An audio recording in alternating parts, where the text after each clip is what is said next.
Look in my eyes. What do you see? That's right. CM Punk returns to WWE. NXT, thank you for that opening intro line there. CM Punk is back, ladies and gentlemen. He's in WWE. And to be fair, I was shocked to see him back. I'm not going to lie. We're going to discuss all CM Punk news. The Seth Rollins stuff that's going on as well, the rumors there of them two. Will it be going on at WrestleMania 40? We're going to be talking about Drew McIntyre, the potential rumors of what happened with him, of walking out of WarGames. There were WarGames matches. There was a Survivor Series show. We'll review that as well. But I think we need to start with CM Punk. Of course, he will be at Raw in Nashville. We'll talk about pretty much everything that's on the table for CM Punk going forward. All the details that you need to know as well. But first off, NXT, Survivor Series 2023. Let's talk about CM Punk. Yeah, I mean, forget the rest of the show. Let's just cut straight to the talking point.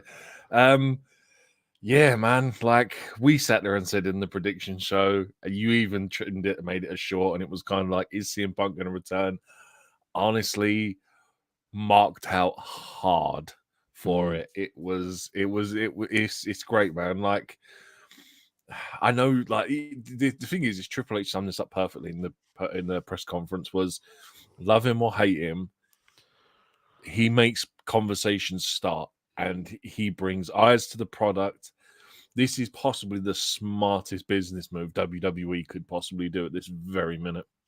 Yeah, I have to agree. I mean, let's be honest. We did the preview. We gave our predictions. We talked about CM Punk as well when he first got fired from AEW, and we discussed the idea of going to WWE. At the time, we both said we'd like to see it happen, but we're not sure if we will see it happen. So we both reserved judgment. I think as time went on, we both kind of felt, well, again, we want to see it happen, but let's not get our hopes up. And I was of that mind where I'd seen too many reports saying it's not going to happen. It's not going to happen. I thought, well, you know, we've seen Randy Orton been announced for WarGames as well. So I just thought to myself, let's just not expect anything coming in. And to tell everybody, there's a bit of a story that comes with it. I won't take too long discussing it, but I couldn't see Survivor Series live, obviously being in a different time zone, having a young daughter, having a young family.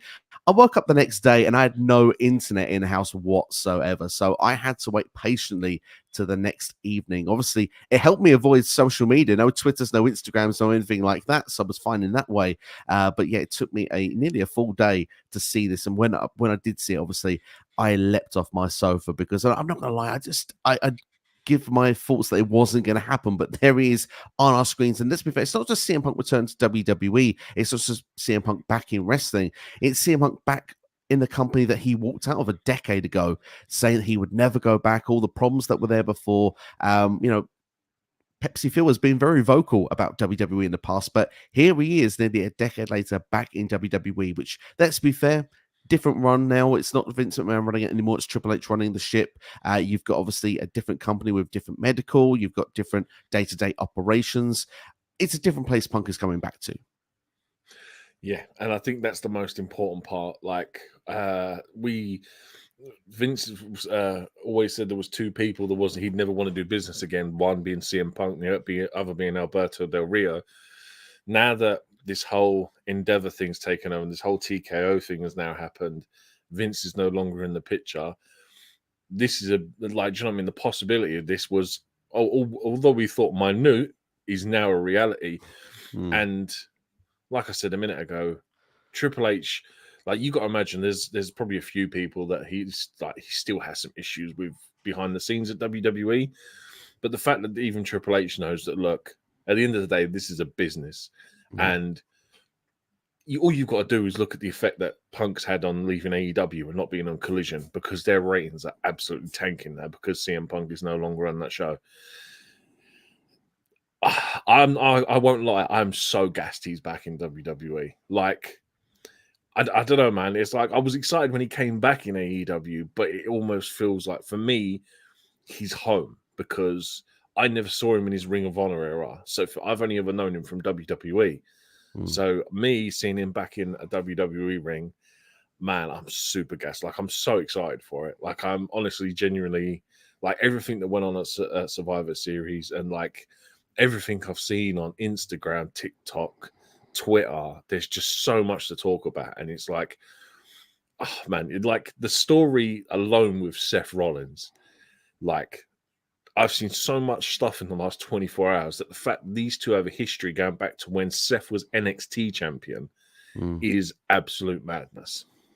and they can play off of that going forward as well if they want to make a story with it. Let's be fair, they are looking to do so. Obviously, when you look at the history of all of this, obviously CM Punk leaving WWE back in 2014, for example, while we'll go from that period onwards, obviously Seth Rollins, when CM Punk came back to WWE backstage, Seth Rollins was gunning for a match. He almost more or less said on backstage that he would happily take on Punk in action if Punk was willing to come back to the ring. He was up for it. So when we sort of got the stuff recently where, Seth was saying, Punk was a cancer, didn't want him back, didn't have time for him. But then even in later interviews said he'd said that stuff, but yet was willing to put the business first. And you said that there, Triple H, willing to put the business first. Vince McMahon used to do that and has done it with a lot of stars in the past. You look at the likes of Bret the Hitman Hart, you thought would never come back after the Montreal screw job. Also a Survivor Series trait, by the way. The Ultimate Warrior, never thought he would come back. There's so many you can mention out there, and they came back to WWE. Punk always felt like that one guy would say, maybe Punk's the different one. Maybe Punk won't come back, but Punk has come back. And it feels like unfinished business for me. It feels like there's got to be something that works for both sides on this. And obviously, right now, there are going to be things for WWE, a hot free agent that they can sign in. It helps with potentially with Punk being on Raw. It's the one television deal that's not sorted. Well, cha-ching. People talk about CM Punk, whether you like him, love him, loathe him. That's probably going to help that TV deal. Well, Punk's going to be on this show. You want to guarantee the rating? Punk will be there. He'll be there as often as he needs to be to get the rating. So I think that will help the TV deal negotiations. It also freshens up storylines, with everything on Raw.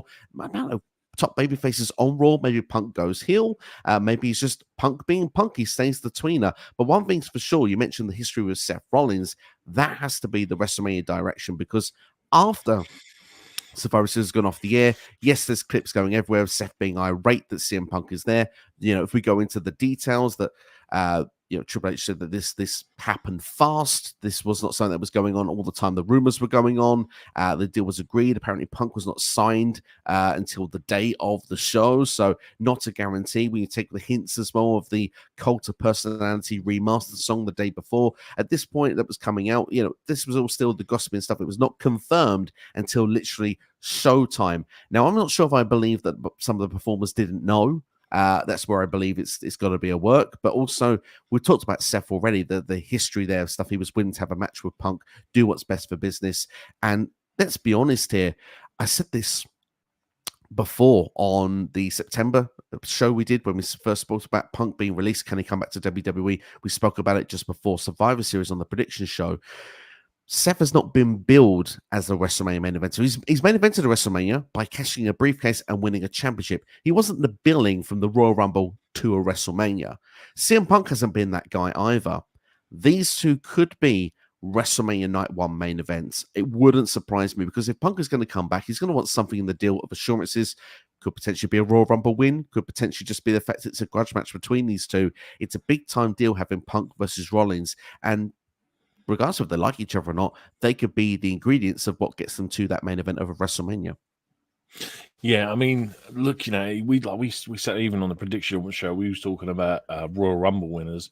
Now the fact that CM Punk is a possibility, like I think Seth and Punk deserve a main event at Mania. I think that this coming out today that the Rumble is the idea.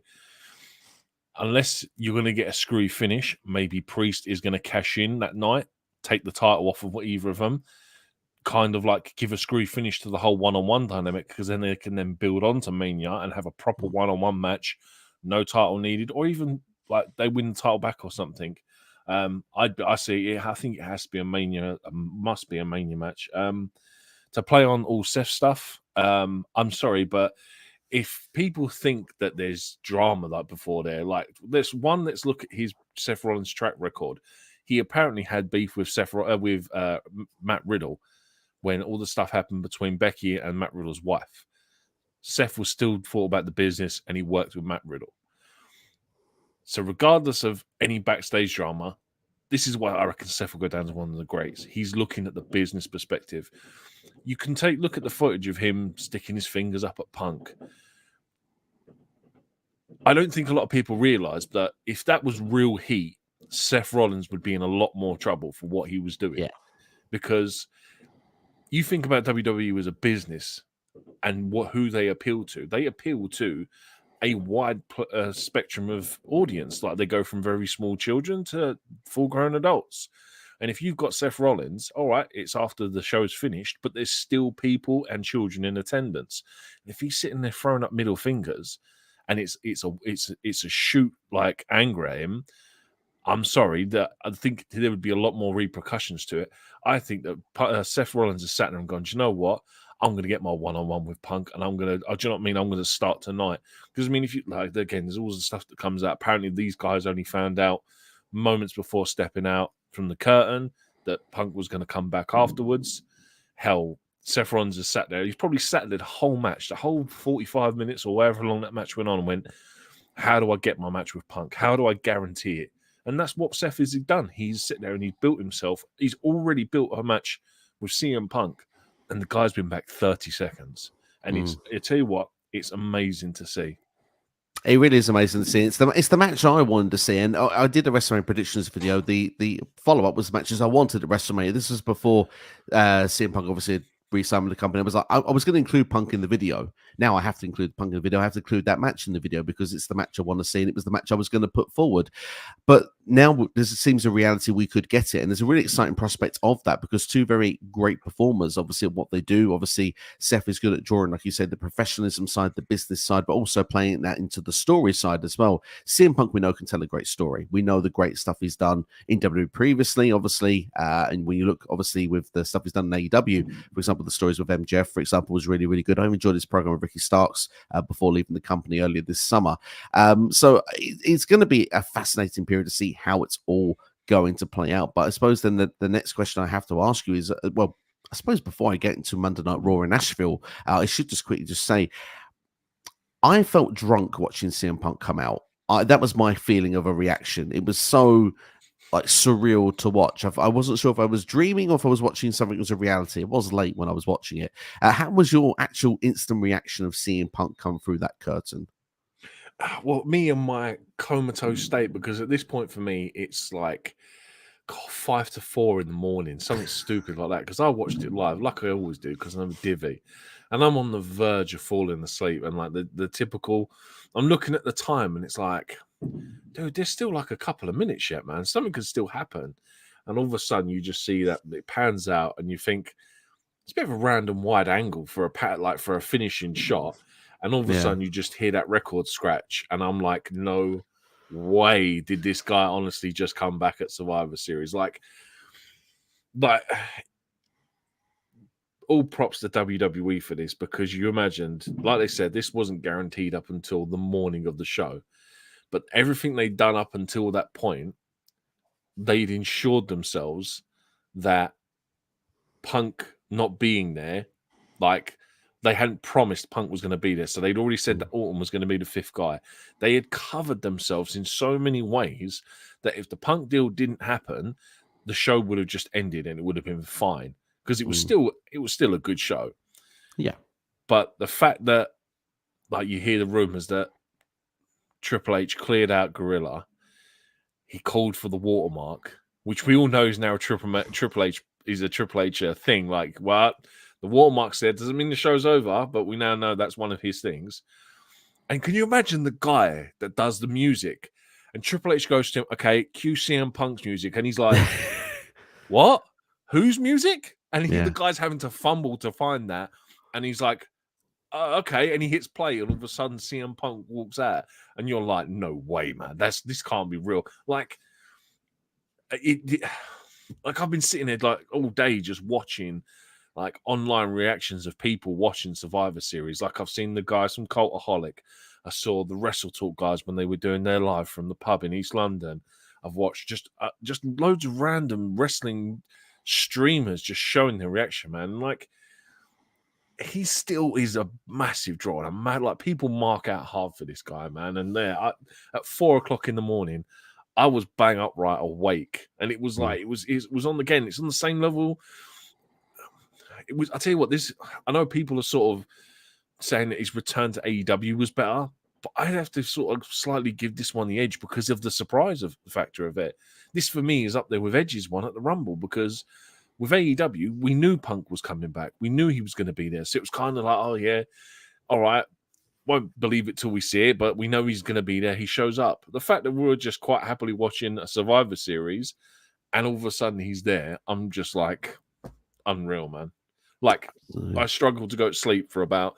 I didn't end up falling asleep till about 5 o'clock yesterday morning because I was just up watching stuff online on Twitter, just refreshing Twitter constantly, see what people were saying, and it was just crazy, man. It's massive. It's a massive moment, and I look forward to seeing what's going to happen in WWE. Which, obviously, we mentioned then Monday Night Raw. He's going to be in Nashville tonight. What is going to happen with CM Punk there? Obviously, you imagine he's going to probably lay out his intentions of what he wants to do, why he's there. I would be shocked if he didn't say WrestleMania was the ultimate goal. Not finish the story. That's Cody's shtick, but you know what I mean. There's unfinished business for him, and we'll have to see. It's meant to be a multi-year deal as well, so Punk is going to be not just there for the short term, obviously, providing everything goes well. Do you think that with Punk, like, it will be managed better than what it was with AEW? Because CM Punk obviously is someone that has obviously had those extra roles and responsibilities given to him in AEW, which led to the problems backstage, potentially. Obviously, his own show probably got to call the shots of who could be on the shows, not on the shows, who he wanted to work with, not want to work with. WWE can kind of micromanage and say, you only have to be here for this. It can almost be like a Brock Lesnar type deal. Do what you need to do, then off you go to the sunset. We'll call you on the next time. I'm glad you brought this up because this is a very interesting point, and it's like we've said it before that. God, I'm trying to think how long ago it was now. But we said before a long time ago that AEW is kind of run by the inmates instead of the wardens. You know what I mean? Like, he's just run by the people that live there instead of the people that work there. And I feel this will go a lot smoother because they would have already seen what's happened in AEW, so there'll be some sort of clause in his contract or something, like there'll be people in place for this to be handled a lot better.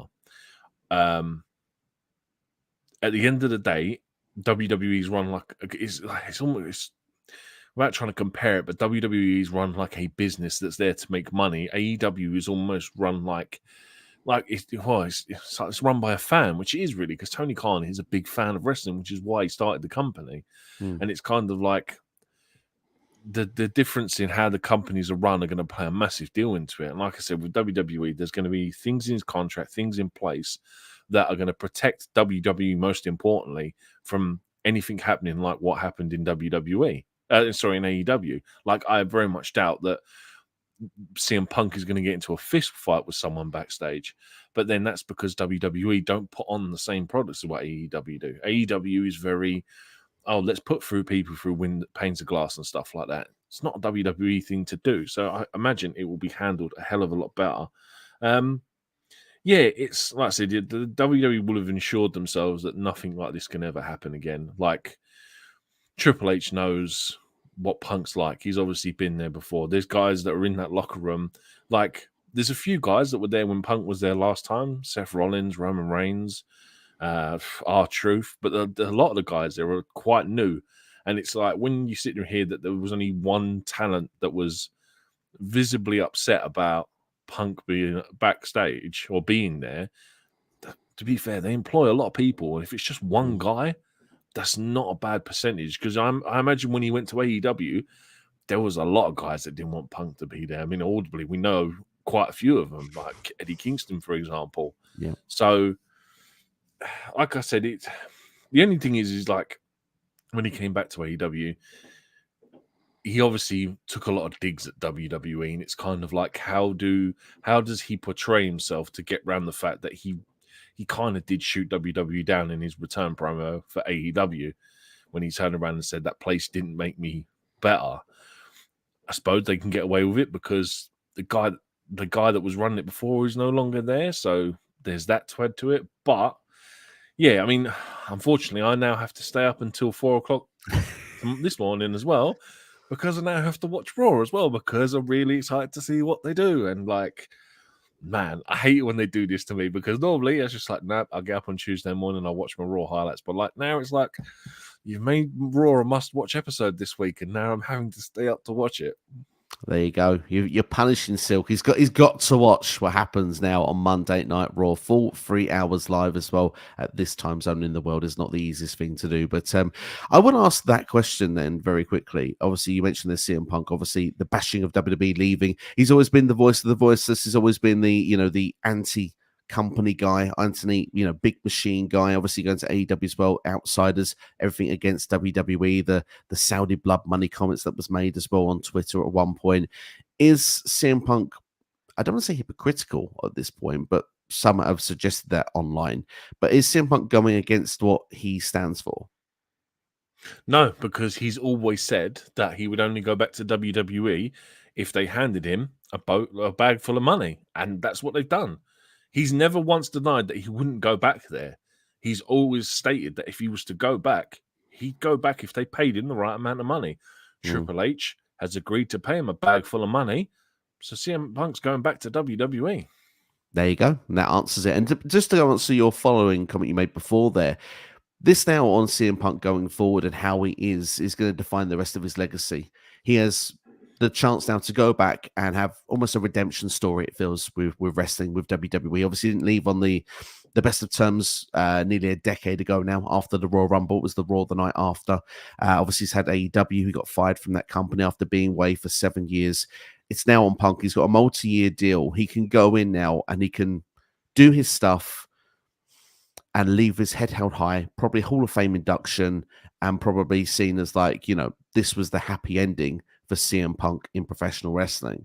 But there is the case scenario that if what has happened recently in other companies happens here, Punk could finish his career really on a whimper and there would be no coming back. And everyone will probably just look at CM Punk as the problem and not every message he was putting forward. But, everyone will look at it very differently to how they looked at it in the past. Again, this is why WWE have obviously got the right things in place in his contract where it's like, hey, you can't be doing this, this, and this because you're just going to end up getting yourself sacked again. But I think for Punk, he's always wanted that main event. It's always been one. Do you know what I mean? You imagine if he'd have retired without getting a main event, it'd be one thing he'd look back on and be like, man, I wish I'd got that main event. I think if he gets that, he'll be happy. He'll be, do you know what I mean? Sweet as a nut, as they say. But it's just a case of he's got to play by the rules. He can't be going around and doing what he's done in AEW. But then again, like I said, the companies aren't run the same way. We don't get people pile driving people into windshields of cars. It's not the same company that is produced anymore. It's like even from when he was previously in WWE, it's a different company altogether. It's run differently. They appeal to a wider audience. This is a company that appeals to children, and you're not going to be getting that kind of stuff. Like I sat there for a second, and when I saw Seth Rollins sticking his fingers up to Punk, I was like, could this be the turning point that WWE starts moving more towards an edgier product and going back to kind of like an 18 rated product or a TV 13 kind of thing where they start doing this more adult content again? And I sat there and thought, it could be, but again, there's a lot more factors on the business side of this, which makes me think that they're not. And that's just Seth simply trying to get his match with CM Punk.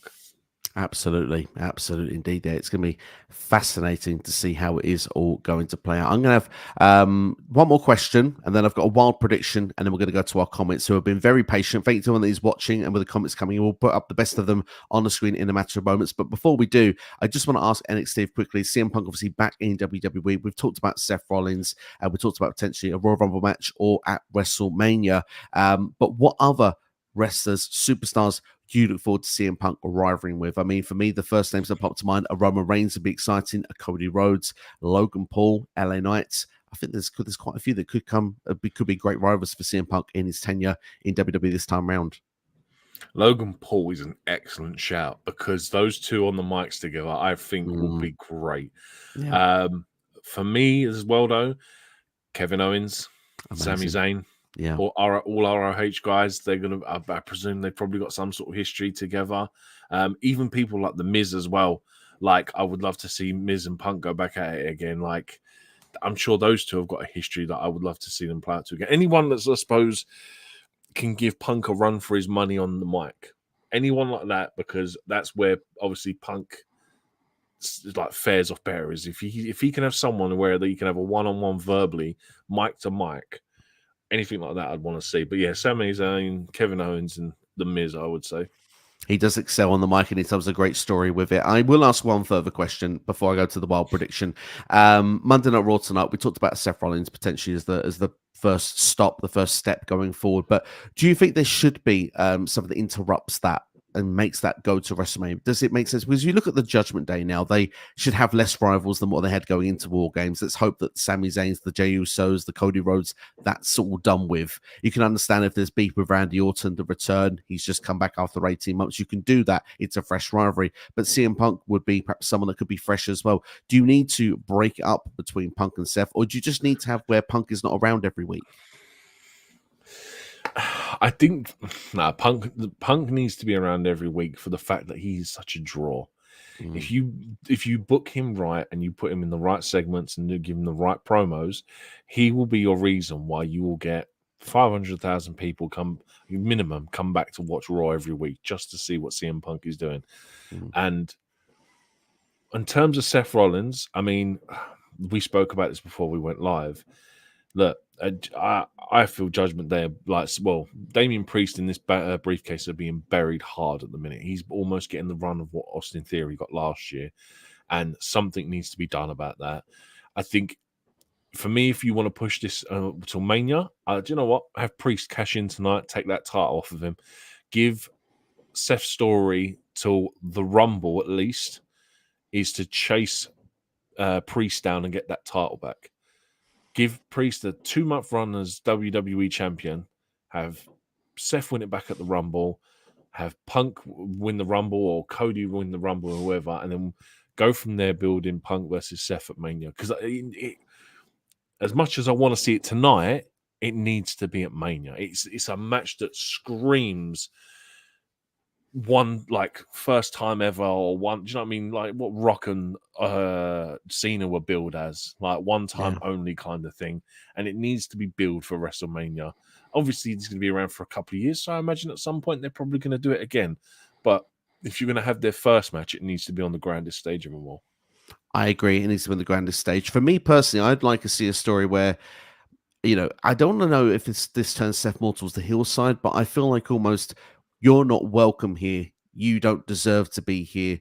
You don't deserve to be in a match with the world heavyweight champion. Like, it's almost a refusal to work with Punk. Like, make it in sort of kayfabe ways. I'm not going to get in the ring with you. I'll get in the ring with anyone, but not you. I'm not interested in you. You shouldn't be here. I don't want you around, to the point that Punk has to prove his way to get to there. Maybe win a Royal Rumble. That's the early story I can think of. Do you know what? I do like the sound of it, because I'm just trying to think as well that you've still got Chamber to come between the Rumble and Mania, and I find it very unlikely that Roman Reigns will be the one defending his title at Chamber. And I think it will be Seth or whoever is the world champion at that point. Do you know what? I like the way you put it. Like, make Punk work for that channel. Well, he has to. He can't come in and automatically go, I'm number one, I deserve a title. He has to make himself a name. He has to start beating people and getting credible wins on his side. But I wouldn't even book this feud as a heel versus face. This just has to simply be like, just simply a good old fashioned grudge match where it's not a case of who the good guy is and who the bad guy is. It's to prove who the better wrestler is. Absolutely. That's the whole key point of this match. And it's a case of like, almost like, do you remember, I think it was Jericho and Benoit had a best of 7 back in the day?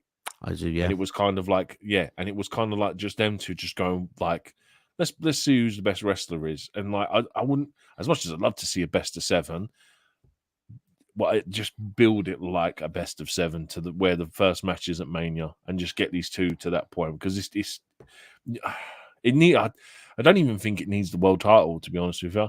But then it's like, it's hard to try and book this as a main event without the world title. That's the thing. But he doesn't need it. Obviously, KO and Austin were a main event of WrestleMania that didn't involve a title. So it doesn't need it.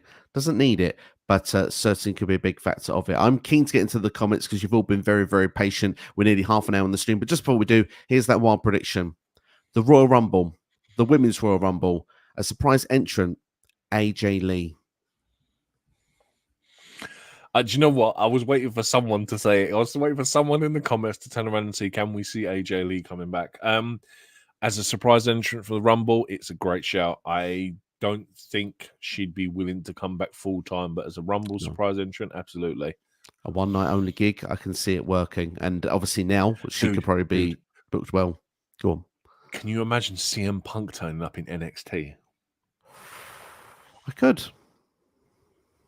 And there's someone in NXT who's his biggest fan in Cora Jade, and that'd be a great way to get her to the main roster. Interesting.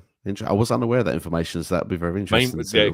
Cora Jade used to stalk CM Punk like anything. Anytime he would be doing Q&As at events, Cora Jade would turn up and she'd always be there. And Punk even knew her at this point as well. But yeah, now she's in NXT. And the fact that they're doing all this intertwined between the brandings, like apparently the rumor is that although Punk will predominantly be on Raw, the way they're doing it, Punk turning up in NXT sounds amazing. Imagine it was a week head-to-head against Dynamite as well. That'd be hilarious. Punk versus Carmelo Hayes is your main event on NXT. Well, you just discussed Cora Jade. Could be Punk versus Breaker in the near future as well. Who knows? But yes. Could be fun. See where her loyalties lie. Absolutely. Well, let's go into the comments and see what everyone's got to say. Thank you to everyone that's actually been patient, and thank you for those that put comments in. I will pick out the best of everybody. Temple Plays saying that CM Punk versus Seth Rollins, I don't think needs the whatever title WrestleMania 40. It has heat there. I think Punk costs Rollins the title, and Priest cashes in at Elimination Chamber. So there we go. That's the Temple Plays feeling there that perhaps maybe the title does not need to be involved, just like you thought as well. Ghost Spider in-house as well. Temple Plays does say, does R-Truth ever age? No, he does not. And Randy Orton looking like the 2009 version. You'd love to see it. We'll be talking all things Randy Orton towards the end of the stream. Ghost Spider says CM Punk is the biggest WWE return of all time. Would you agree with that? Yes, because it's a case of no one ever thought it would happen. It's up there with Edge. Edge is obviously for injury reasons. Punk is for sort of bad blood reasons, and it's kind of like you never think he would. It's like it's one or two between him and Edge. Yeah, Edge for me is hard to go back in against because of the circumstances with that as well. But this is up there. It really is up there. I'm trying to think of ones that are bigger, and I'm struggling outside of those two at this particular moment. New becoming house as well. We're doing very well. Hope you are doing well also. And Ghost Spider goes on to say that the feud against Nakamura or Drew McIntyre should be the first for CM Punk. Now, there were rumors with Drew McIntyre that he left in a bit of a huff because of CM Punk's arrival. But if you look at, everyone said it was when Punk had come out that he left the ringside area. He'd left after the end of the match, and Drew McIntyre sort of addresses a little bit on a backstage promo at a live event, basically saying along the lines of that his team let him down and they lost the match, so that's why he went, and he still wants to go and win that World Heavyweight title. So it feels like, again, a bit of kayfabe, a little bit of fiction goes into the reporting on that one for me. Yeah, I mean, I noticed it even before everything come out. Like I sat, I looked at it and I looked at the replay from the end of the match, and I was looking and I was like, "There's someone missing from that ring." But even before Punk's music plays, and you can sit there and see, obviously the five faces that won, and you can see the four members of Judgment Day. It's, oh, Drew's not even there, and obviously you see a couple of videos come out online where Drew, literally as they're announcing the winners of the match, Drew is already escaping out the back. It's hard what to know with Drew because obviously his contract's still supposed to be up around Mania time next year, and the rumor is that WWE are going to throw all the money out of the world at him to try and keep him because they don't want him to leave. I still think he'll resign and say resign and stay, but it's what do you do with him now? I mean, what is it? Him versus Priest for the briefcase? Is that the thing? Is that what they want to do? Could be interesting. Again, because they need to do something with him, and what do you do though? Because there's so many top talent that are not doing anything at the minute. Well, I still want to see the Cody versus Drew feud. I want the idea of like Cody being entitled, and the fact that he's sort of done the comeback story, like leaving WWE like Drew did, coming back. They haven't really done that. They could tell a great story of Cody and Drew, but it's going to be interesting to see what they do next. You mentioned Damian Priest and the briefcase. That could be fascinating as well, particularly after the way WarGames was done with them two kind of bickering, if you will, in that cage. Drew reluctant to take Damian Priest's leadership for the Judgment Day. But obviously, Shinsuke Nakamura is a name that's been mentioned from Ghost Spider as well as a first feud for CM Punk. And obviously, Nakamura has been using the GTS, has been, using lines as well that have suggested Punk, but apparently Nakamura had no idea Punk was coming back. Apparently this is all just a little bit of coincidence, if you will. They could make it Punk if they wanted to, but that wasn't Nakamura's full intention. So maybe it makes sense for it to be Nakamura at this point now. Do you know what? I think you'd have to have some sort of interaction between Seth and Punk tonight. And I think Nakamura as a feud to keep Punk tied over until Rumble, for example, I think is a great shout, because you would still get some quality wrestling out of the two of them. Absolutely. I think you need to keep things ticking over other wrestlers in the meantime, and then actually visit Punk and Rollins from Rumble onwards. Just start something tonight and then leave it for let it breathe, let it fester for a little while. That's what I would suggest they should do. Temple Plays says, give me CM Punk and AJ Lee versus Seth and Becky Lynch. Oh, yes, please. That sounds like a lot of fun. Joe and House Joe, hope you're doing well. Since you think CM Punk will stay in WWE and go for another championship run, looks like that's what the plan will be. I don't think I wouldn't. I'd almost expect him to be like Edge, and I reckon he could spend the next 2-3 years in WWE and not win another championship again. I can see it happening. Like, as much as I wanted Edge to win another championship because he never lost the world title when he had to retire, but I can see it happening. But that's a tendency of what they do with these legends now, is they book them to put over the younger talent. And like, I'm sitting here now trying to who you'd predict a winner out of Seth versus Punk, and it's like you almost have to say that Seth goes over. It'd be interesting. It's hard to say at this point because Punk has just come back in. He's fresh. He's new. It's hard to know. I mean, Rollins has been at the top of that title for a long time. However, you've mentioned about the Marvel movie coming out next year, so it's going to have a lot of people talking. It's going to be an interesting storyline that could lead into March, April time. So I wouldn't be surprised if Punk was to be the one to win it. But Rollins could be the one that could do it as well. It'll be interesting to see how it will go down. Ghost Spider does say, cannot wait for WrestleMania 40 because of Punk versus Rollins for the Whatever Championship and Roman Reigns versus Cody Rhodes for the Universal Championship. They're what I expect to happen, but not confirmed at this point. Ghost Spider says Bet Khan was crying about Punk in WWE. He refused to comment, apparently, in an interview that was said. Said for legal reasons he couldn't do so. And got to be eating crow for Thanksgiving, says Noob here. But Temple Plays, I'm sure you're not directing this at us because this is not what we've said at all. It says Punk going to WWE doesn't mean AEW is dead. Stop the narrative. If you want a wrestling promotion to get out of business, not a wrestling fan of ours. We haven't said that at all. We just said Collision's ratings are lower, which they are. That's just fact. That's not saying we want anything. Yeah, that's nothing to do with AEW. Like I sat there and compared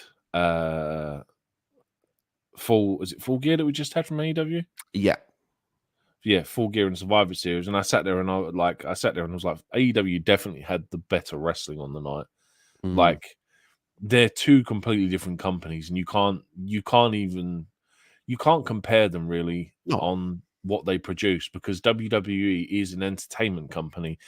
Some of their stuff, majority of their stuff is story driven, and it's all about telling stories. And like, although the wrestling, it's not the best wrestling in the world, it's acceptable wrestling, but it's not a case of like, I sat there at the weekend and I was like, where's the high spots in half of these matches? Because there wasn't any. And that's kind of what I appreciate about AEW, is that you'll get things like, you'll get Swerve versus Hangman. It will be absolutely disgusting to watch. And it was like, it's great entertainment value. I loved watching it. And it's like, it really is two different companies. And it's like, you get one thing from one and one from another. And it's hard to even compare them. Like, like I said, I would never critique one and say that AEW is a dead company. Never. Like, I enjoy watching their stuff. I enjoyed watching Full Gear, and I think overall, I think it was a better pay-per-view than Survivor Series. And like, it's a case of you sit there and wish that they would take bits from other shows. Like, I wish story narratives were better in AEW. I wish sometimes the wrestling matches were better in WWE. Than, like, it's just a case of you take what you can get, really. Well, you've done that perfectly. You can't compare two companies. They have different marketing strategies. They have different Yep. audiences they target. You mentioned WWE goes for kids. I mean, Hangman versus Swerve was nothing devoted to kids whatsoever. It's devoted to a hardcore wrestling fan base that's probably between 18 and 30, which is kind of what was like in the Attitude Era. So it's different target demographics of what you see and what you get. And obviously, we think perhaps CM Punk, for what he's looking for at this stage of his career, is probably better suited for a WWE market because he doesn't want to see people going through real glass. That was the problems they had with Jack Perry, for example, with what we've seen in the news and rumor or dirt sheets, whatever you want to call them. So Punk is probably better suited for that. Obviously, when it comes to a show like Collision, AEW needs to figure out how to get the ratings boost and bump out of that show now going forward. What they've tried so far hasn't connected the same. Probably going head to head with a WWE pay-per-view, PLE, is probably not the tactic to do it either. Yeah, but at the same time, both companies, both great at what they do, but they do different things. And like you say, they shouldn't be compared. Here's a question for you then. So what can they do to improve Collision? Because like I struggle to sit there and think they need an angle. They need something as a reason to why. Because it's almost like Thunder and Nitro back in the day. Everyone used to watch Nitro, but no one cared about Thunder. And that's the feeling I get from it. And it's like, how do you sit there and get people to tune in on a Saturday night to your TV show when you've got no angle, you've got nothing to draw the people in with? And this is why I think WWE does better in these instances, is that they're so story narrative driven. Like I said earlier, tonight I have to sit there and tune in and watch Raw tonight because I want to see what happens with Punk and stuff like that. And I don't ever, it's very rare I get that feeling from AEW where I sit there and go, oh, I have to watch Collision because I want to know what happens. Yeah, I mean, that's the thing. You need that sort of angle. You need that story. You need something to connect people. That people feel there's a reason to tune into Dynamite. It's the A show. You need to feel like Collision is also an A show. You need to have it as like, I don't know, a form of a brand split, or you need to just make sure some of the big angles happen. Then, if you're going to do MJF versus Kenny Omega on that show, you don't book it with 3 days to the main television audience. Yes, it was booked on Being the Elite for about 3 weeks beforehand, but I mean, properly announcing it just 3 days before, you build a match like that and you give it a bit of time. You threw away like a Goldberg and Hogan in WCW. Seems like a great move to watch. As for fans, we're winning, but as business, that's a mistake. So it's those things that's where they need to improve on. Yeah. I mean, obviously, Tony Khan's not perfect. He's never going to get everything right. And it's almost like, and it's like, even with ROH, like he's obviously bought ROH for the tape library, which I can respect, but he's sitting on this brand and he's put them behind a paywall when his best bet would have probably been to have made ROH the Saturday night show because he could have done something different with it. I think the fact that they have so much crossover as well, like it's very Attitude Era, like that you could be on a Raw on Monday night, your world champion can be on Raw on a Monday night, and then would go to SmackDown on a Friday or Thursday night, whenever it is. And it's the same kind of with AEW. It's like MJF can be on Dynamite, and then he can be on Collision. And I think it's almost kind of like where if they'd have had ROH, they really could have had like 2 different stories to tell. Absolutely. I mean, there's ROH is a different kettle of fish altogether. I think I think it's probably I could dive into that for an hour on its own. So I think I'll probably best to leave that for another day there. But we'll move on in the meantime. We'll talk things WWE. Obviously, we're going to give a Survivor Series review yet. So we've got 5 matches to dive into, including 2 WarGames matches. But thank you for their comments that are coming in for us in the meantime. Obviously, CD in the house now as well. So everyone's getting mad at work. How did work as well? But CD, like you said there, it's a work. It's all a work. Tino in the house. He was at Survivor Series. Hope you're doing well, Tino. No matter what time zone you are in the world, it's always Tino's time. Hope you're keeping well, my friend. And let us know if you enjoyed the show or not. We've seen quite a few comments that have come through, but Alyssa here asking, does WWE need another draft after WrestleMania this year? I think so. I think that's the time to do it. That's the best time to do it.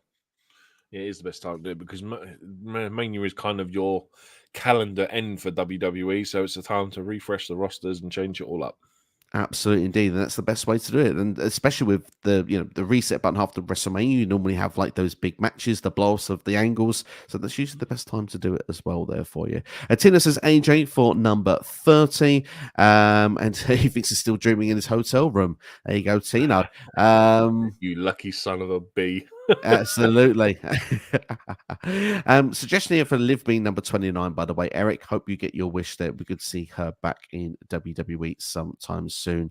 CD says he feels bad for Drew McIntyre. He hasn't won a world title in front of fans. It feels like CM Punk is taking his spot. Maybe that's a cause for a rivalry. You never know. But yeah. It's a cause that like his contract's up in April and he kind of has to sit there and wonder, like, am I ever going to win this title? I think he'll stay. I don't see him going to AEW on the pure basis that I guarantee you now, Will Ospreay's been guaranteed a world title shot at Wembley. What are you going to do? Have Will Ospreay versus Drew Galloway in the main event of Wembley in August next year at AEW All In? I can't imagine Drew will leave just to lose a main event for another company. You never know. You never know. I think Will Ospreay is winning the AEW World Title when it comes to All In next year, which tickets went on sale on the pre-sale today. Exciting stuff indeed for those that do get their tickets nice and early. CD says surprised that Dame Priest took the pin in WarGames for JD since JD was been losing a lot lately. I mean, JD was there. He was there for the pinfall as well. Didn't eat the pinfall. Big surprise from us as well. We were talking about this off air. We will actually talk about this in a couple of seconds time. We'll go through a couple more comments that we've not put on the screen. And CD says WrestleMania Seth Rollins will sadly take a break with his back. It is deserved. Potentially could be a case. You never know. Ghost Spider thinks that Drew will actually re-sign with WWE. And fun fact as well, Seth Rollins faced Seth Rollins when Rollins was in the Shield. So you can't call it a dream match. You can't call it a dream match, I guess, but I don't know. It's a rematch, yes, but it's a different Seth Rollins. It's a different CM Punk. It's different circumstances. And let's be honest, there'll be a lot more riding on it this time around than it was back in those days. Yeah, you mentioned how much Seth's character has evolved in 10 years. It's like almost like a completely different guy now. You had someone who was I think he was only a tag team champion at the time in WWE, and like in the last 10 years, he's gone on to win multiple world titles, Intercontinental titles, United States titles, Rumbles. Do you know what I mean? He's just won so much more. It's a different thing now. And Seth Rollins is the top guy, and he wasn't the top guy 10 years ago. No, and I think for a lot of people that weren't around watching 10 years ago, this would be seen as a dream match to them. So I suppose it's what people compare it to. But I do get a little bit of a cringe when I see the word dream match these. I've seen it far too often recently thrown in 2023 at us. But Alyssa says Cody versus Roman for Night 2 Mania. Rollins versus CM Punk Night 1 main event for Mania. We think that as well. But is that a bit of a shame then for the women? Another year where they don't get a main event at WrestleMania? Again, it's a business thing, isn't it? Like, as much as I sit there and say, like, I said Charlotte versus Rhea should have been Night 1 main event this year gone. It's whatever the biggest story is, unfortunately, and it's always going to be the whale. It is always going to be the way here. Loving this one. CM Punk was left off the press conference for two reasons. First, they don't want to give everyone answers about Punk. The second, would have had an outburst. I do love that comment from CD. Clearly joking, but certainly a lot of fun indeed there. Eric Douglas wanted Punk versus Adam Cole. I would have loved that match as well. It's a shame that was the case there and that we didn't get that. If Punk's still there in 4 years' time, you never know. That's fair enough. And Temple Place says actually wasn't referring to us, it was referring to X, so that's why he was saying that about but yeah, people want AEW dead are silly. Business is good when there's more competition. It's just why it's great. TNA is making a bit of a splash as well and did try and get themselves to get CM Punk as well. They put an offer in. I forgot to talk about this. This would have been a great shout. Like TNA were on the verge of signing CM Punk. That would have been amazing, man. I would love to have seen it. They put the name in the hat for him. They put the name in the hat for Will Ospreay. So they're trying to get big names in there. We'll have to wait and see what will happen going forward. I do think Sheamus resigns with WWE next year. Heard rumors that Sheamus' contract will expire soon. He is having an expired contract soon. Be interested to see what happens there. I don't know. I hope he does, but it feels like the Brutes are breaking up. I think he still needs to win that IC title. I think like it's gonna he's gonna another one of these guys that's gonna leave going, why did I never win that IC title? I reckon you never know. He might still come back and win it off Gunther. You never know. You never know indeed there. And Temple, no worries, fella. No worries at all. We just was responding to a comment. We didn't know what you meant. Now we do. We're all clear. Don't worry about it at all. CD says Adam Copeland versus Christian Cage for the TNT title was announced. So no one even care because of CM Punk's return. I didn't even know. I hadn't had a chance to see Collision, so I have no idea about that. But tell you what, we're 50 minutes into the stream. It's all been about CM Punk. And of course, we wouldn't be surprised about that, would we? Let's talk about the Survivor Series. Let's talk about the show. Then it featured 2 WarGames matches, 2 championship matches, and a great Lucha Libre match as well in there. And let's start off then with the women's WarGames match, which saw Bianca Belair, Charlotte Flair, Shotzi, and Becky Lynch defeat Damage Control, Bayley, Io, Asuka, and Kairi Sane. First off, Io did the thing. She jumped off the cell. She jumped off the cage with the trash can on her. Look, I know it did in NXT, but it's much more mainstream with the audience, to WWE watching a Survivor Series. Would not have seen this spot before. Bit cringy with the commentary, as Michael Cole had discussed it earlier, and then saying, what is she doing? But all in all, fun to see that. Charlotte Flair doing a moonsault off the top of the WarGames as well. Looked quite brutal. Looked like a knee in the head. Yeah, it looked like Leo got a knee in the head as well. But there was a couple of fun big spots in this and quite a few weapons brought into this one as well.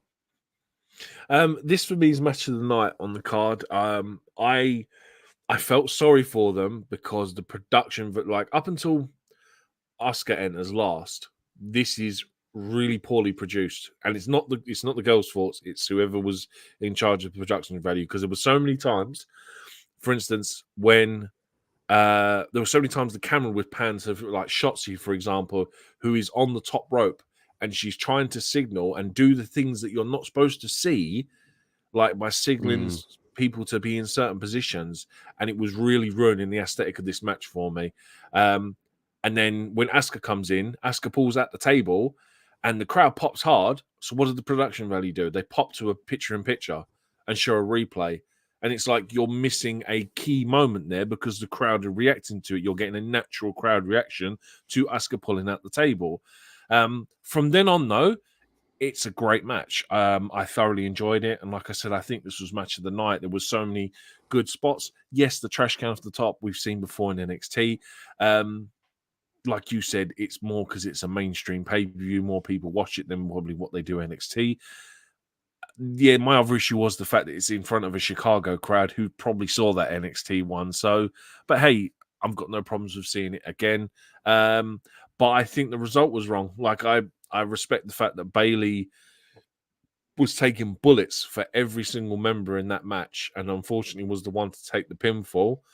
Was great, but like I'll say this now, I don't think we should have had faces winning both WarGames matches. I think we needed heels to win one of them. It made perfect sense for the heels to lose the main event, but like I couldn't get over the heels losing this one. I agree on the result there. I do think that I had Damage Control winning this one. I was surprised. Well, do you know what? I tell a lie. I was not surprised after SmackDown. I was surprised when we did a prediction show, I said this was the one that makes most sense. Then we saw SmackDown and we saw the idea of can Becky and Charlotte get along, and it was like they can't get along. Yeah. Damage Control win. It was like, okay, I know what's happening at the show here. 50-50 booking. The faces are winning tomorrow. So it was clear what was going to happen. It was a case of, it was a nice moment as well, obviously, because, Damage Control had dominated a lot of the match. But once Charlotte and Becky got on the same page as well, and they had the hug moment there, that was a cool sort of, mark out moment if you're into, the 4 horsewomen history and the Becky and Charlotte history as well, because they've done so much together as well to, really push women's wrestling to the top, obviously being 2/3 of that first ever WrestleMania women's main event back in 2019, if I'm not mistaken. But like you said there, you mentioned with Damage Control, obviously some really insane spots from them, but at the same time, it got to a point where the faces got the advantage over Io, Asuka, and Kairi, and Bayley was taking bullets, particularly for Kairi at the end of the match, where Bayley took every single finisher, and then they got being put for a table for a trouble with the manhandle slam for Becky to get that pinfall victory. Bayley was the first one in the structure as well there. So all in all, I would say that I do feel the wrong team won in a way, but what I do like is that this could have simply been that Bayley screwed up and that Damage Control now, what they're going to do, they're going to throw her out. It's kind of it leaves that dynamic of we can drag this out longer, because we know Bayley is the outside of looking in. She's kind of that person that's kind of going, oh, okay, I didn't know like other members were coming in, and Kairi and Asuka, what's going on? Am I going to be thrown out of this group? I don't think so. It's going to happen yet, but Bayley did let the group down. However, she did help them in the match. So it adds the question mark of will they get along? Because Charlotte and Becky was the story going into this match. Can they coexist? The story after this match will be, can Bayley and Damage Control coexist? But Bayley has shown the intentions are good. So it's how long Damage Control are willing to keep her around, I feel, after this. Yeah, and how long they're willing to grind their teeth and like let Bayley be a part of it. And like, you almost like I imagine the end goal is to make some super heels out of Asuka, Io, and Kairi, and make Bayley a top face again, because that seems to be how they're going to build it. Yeah, absolutely. And do you think going forward that this, in a way, could be the right decision? Though, if you look with the baby faces, Io is currently the women's champion on SmackDown, and now we have arguably 3 women that could vie going for that championship going forward. Do you think that could be a case of perhaps one of those challenges Io for the title at the Rumble? Again, I think this is just, it's almost like this is future building for things like Chamber, because I imagine one of the women are going to have a 6-way match in the Chamber. I don't personally see it being Rhea at this point, because Rhea's essentially squashed all the Raw roster. So if you do it with Io, you look at it, okay, yeah, there's Charlotte, there's Becky, there's Bayley. So that's already 4 people in a match. You throw in 2 other people, maybe an Asuka, maybe a Kairi. Well, do you know what I mean? Depending where the loyalties lie. So it seems to be the way that they're going with it. But yeah, it's just a case of like the rosters are so jacked with talent that it's trying to find something for all of them to do. And it's like, even though Becky and Charlotte are on, this was the other thing I couldn't understand, that the point is that they're both on separate shows. So why is that the narrative going into the Survivor Series? Like, you could even possibly show Becky in an Elimination Chamber match. So, yeah, I suppose they go, all right, yes, it gives WWE plenty of options for them to book someone against Io, but for me, it just has to make sense story-wise. Like, I don't really want to see a match for the sake of seeing a match where it's just put together for the sake of like they're almost what they've done with the tag team titles over the last week, where it's okay, all right, let's just have like tag team turmoil matches. Like, I really would like a storyline going into their number 1 contenders. Yeah, I would as well. I think the thing is with the women's championship going forward here, like I've got the 2 matches. So in the predictions video I did for WrestleMania 14, Io versus Bayley is one of them, and Bianca versus Charlotte is the other, and it's which one has the championship. And that could determine as well the Rumble winner as well, because obviously Io could keep the championship till WrestleMania. Bayley could win the Rumble, and the friction could go down with the rest of Damage Control. Bayley gets things through, Asuka gets through Kairi, then gets to Io at Mania. And obviously Dakota Kai is still on the outside looking in right now as sort of the manager role, because she's still injured. So that's what probably stops that from being a triple threat match at this time, or perhaps even Kai being thrown out of the group as well. But it feels like Kai will be sticking around with Io, Asuka, and Kairi at this particular moment. Is Bayley who seems like the real outsider. But if it's going to be a Bianca or a Charlotte to win the title at the Rumble or in the Chamber, then it leads to the match between potentially them 2 against one another for the title at WrestleMania, which many have said in the comments already, that doesn't need the title. So I think the popular decision for a lot of people is Io versus Bayley for that women's championship at WrestleMania. But there's still 5 months to go, so it's going to be interesting to see how WWE is going to book it. But all in all, I like the idea. I like the idea. I like the idea you just said there, with having Bayley having to go through Asuka, for example, go through Kairi at the Rumble, go through Asuka at Chamber, and then go on to face Io at Mania. Like, put those obstacles in Bayley's way to get to that women's championship. Absolutely. I think for me, it's the better story. If I'm going to be honest with you, I think Bianca and Charlotte, it's kind of like people said with Punk and Rollins, it doesn't need the title. It's like a big deal match already. So it's something you can play with that. But we'll see how it will go down. But all in all, what would you give this as a star rating to this 33-minute match here? For me, match of the night, I'm going to go 3.5. It doesn't get me excited until sort of Asuka gets in at last point, and then that's where it really picks up. And it's like, it's not going to be fondly remembered as the greatest ever women's WarGames match, but it was the best match on the night. It was the best match of the night. I think probably for me, I'm going to go for a 3.75, maybe. Yeah, I think 3.75 is right. I was tempted to go 4, but I thought this match was good. I like the weapon spots involved in it. I do think it took a bit of time to warm up, but I think sometimes that can be a good sign of a match, because you shouldn't always go gung-ho from the start, because you can burn out after half an hour, and then you've got the rest of the show as well. This was well paced. So all in all, I have things to say about it. I do think the wrong team won in one way, but in hindsight, looking at the story we could get going forward, could prove to be the right thing. So. Yeah, and like I said, the production value really let this match down because they were giving away so much stuff that you never normally see because just what was going on. But there was so many times like you would be seeing kicks and punches that don't connect, and it's kind of like these are the things you don't want to show on your TV show or on your pay-per-view, and it's kind of like who is running the crew at this point because it was really badly produced, which is. Like, I think that's probably why it soured on me for the first, 20 minutes. Oh, fair enough. And then I did see a couple of those as well, particularly I think Shotzi telling Kairi where she needed to be in the ring before jumping off the turnbuckle was one particularly. Yeah. So, but Tina had an amazing time. That's great to see. It's surprised he still had a voice as well. It looked electric in the All-State Arena, I've got to say. He does go on to say, actually, that we'll tell you, I heard no piped-in noise. It was loud the whole night. And to be fair, we know... It's a Chicago-based crowd, man. Chicago never lets it down. They bring it every single time. It's always a pleasure to see it. And Tino, good to see you amongst them. Temple says, I want WWE to have CM Punk at press conferences in future pay-per-views just for my entertainment. I don't think just for yours. I think for ours as well. It'll be interesting to see how it would go down. But yeah, absolutely. And he says, say, EOS guy is ridiculously good. I have to agree again. Sheamus is just on SmackDown. Only thing stopping him challenging for the Intercontinental title. CD, you are right. And CD says, why does he do the same spot in WarGames every year? Well, 2 years. I think she's been in it 5. Is it 5 times? They said Io's been in this match. Yeah, so she's got the most appearances in WarGames, which is 5. Absolutely. I think that she certainly is. That she's missed WarGames at this point, but I'm fine with that spot being done again. As I say, this time around, I think you just don't do it next year. That's what you need to see because now it's on the main roster. That would be done twice. Tina says, which one's better, Randy or Io?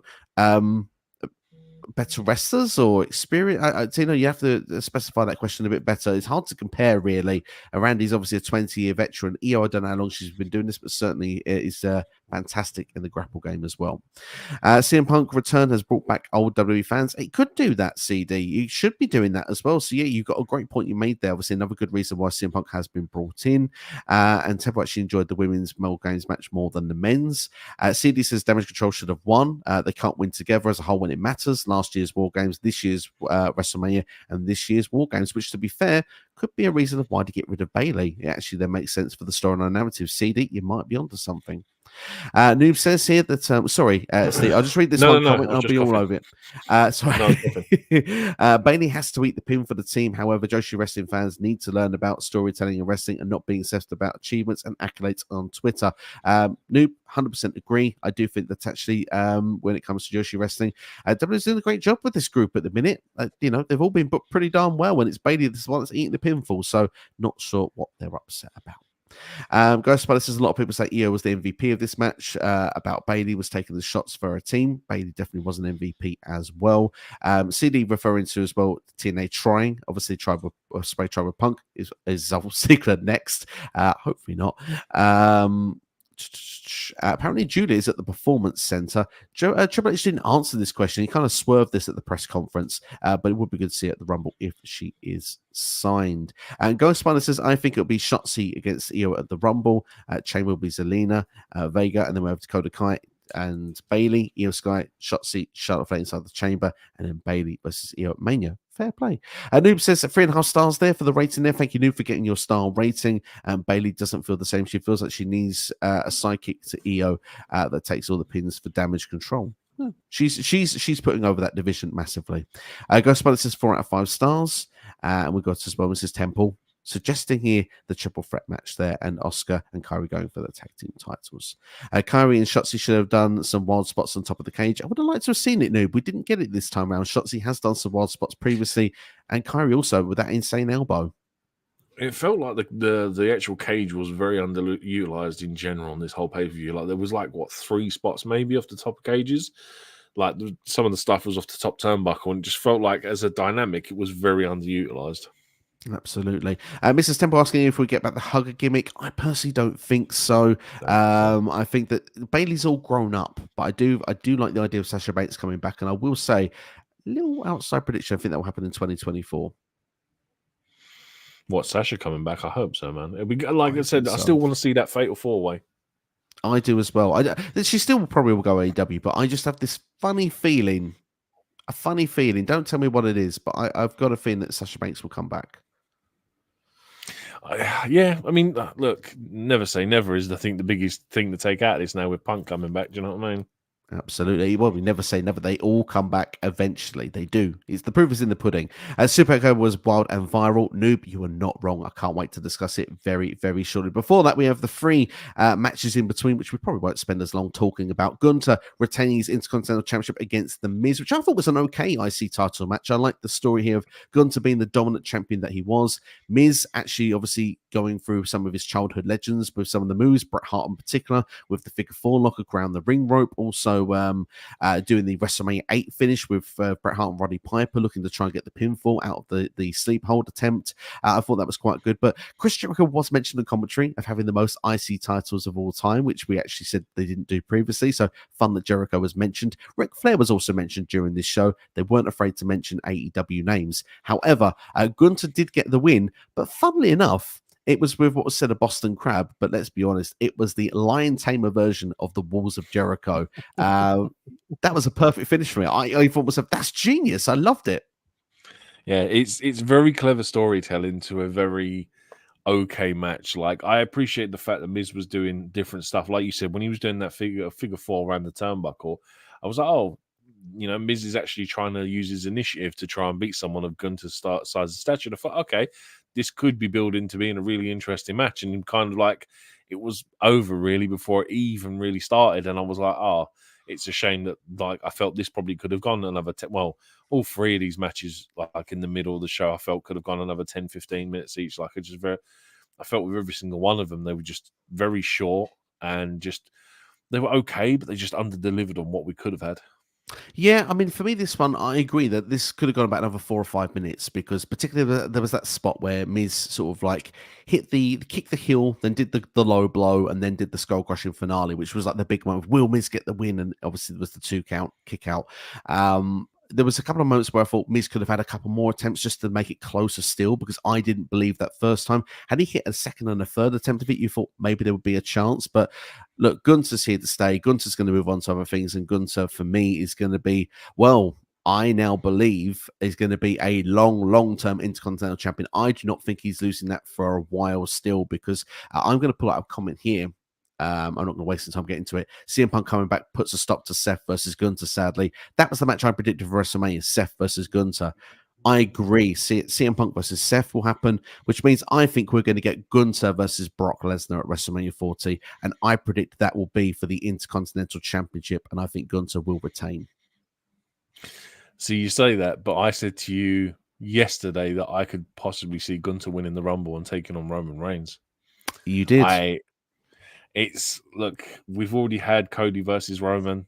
Why not Gunther, man? If you want to put one guy over, why not Gunther? He's the one guy that Roman hasn't faced, apart from when they did. I think they were both in the triple threat NXT Survivor Series, like typical Survivor Series style match, where Walter got pinned first, you know, criminally as what it was. But yeah, that, or like I say, Sheamus still stays there. I wouldn't be against seeing Sheamus versus Gunther again and at Mania for the IC title.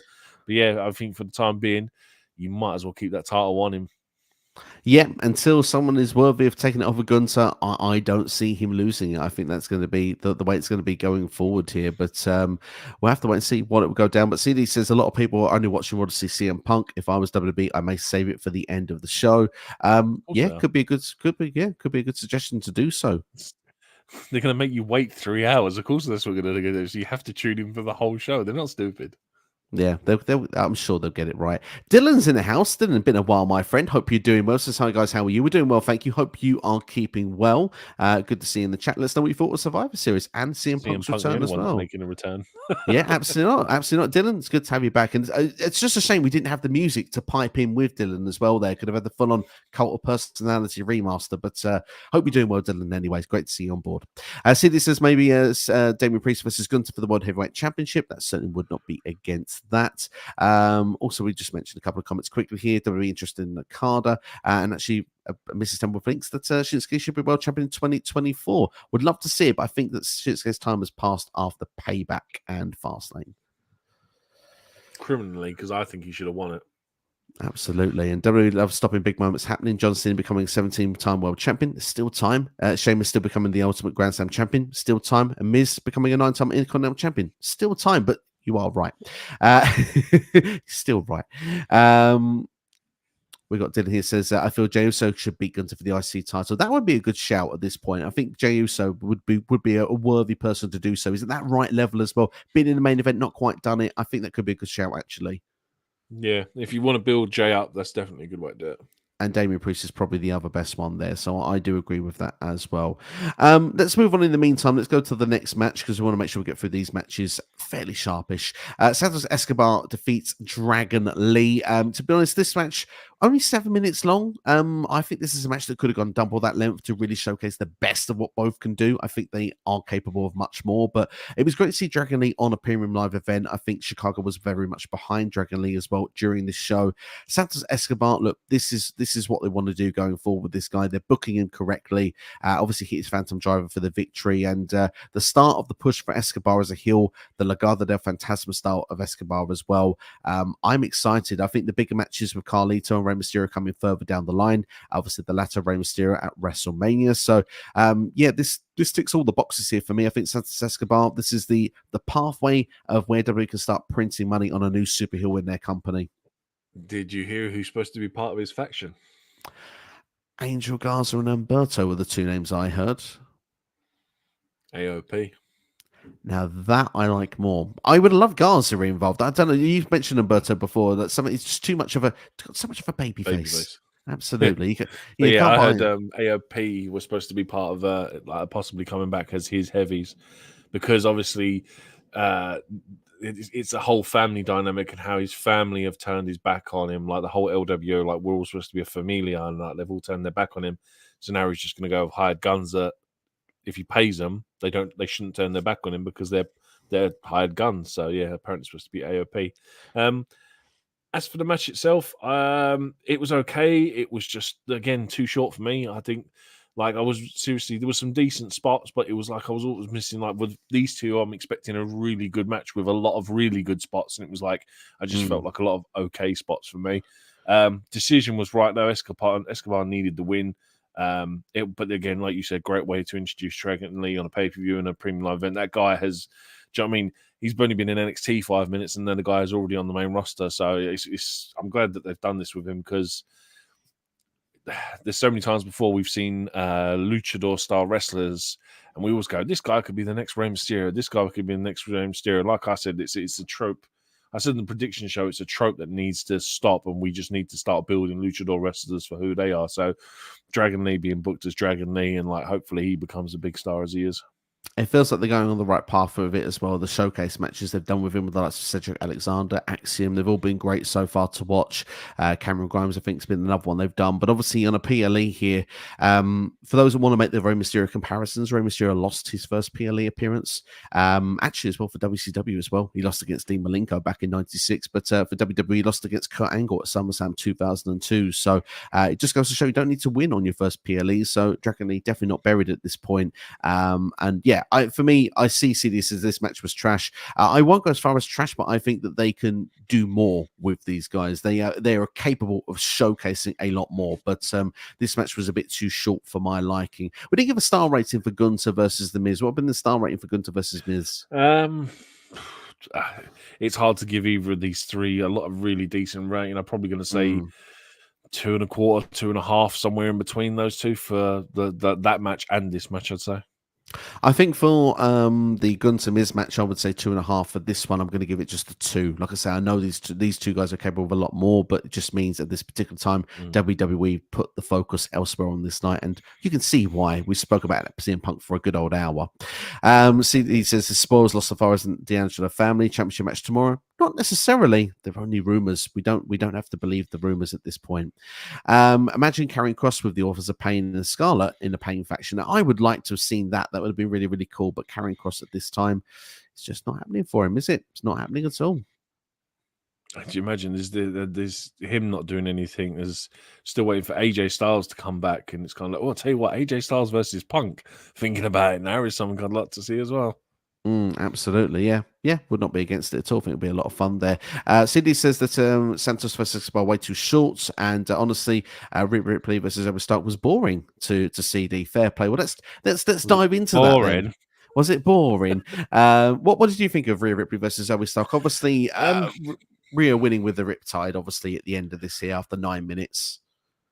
I think this was purely just a thing for Zoe to say, well done for your hard work recently over the last two PLEs, where even like she'd earned the spot. I said to you when we looked at Crown Jewel, I said like we said it was like this would be really good showing for Zoey Stark to show Zoey Stark can handle it, and I think this was just a reward for Zoe saying, look, well done, but you winning the title is too soon, so you are going to lose, but just know this is your reward for your hard work that you're doing. So you carry on working hard, you will get rewarded further. So yeah, it was okay. It was nothing special. Again, same star rating really as the others, like 2.25. I can't really go higher than that.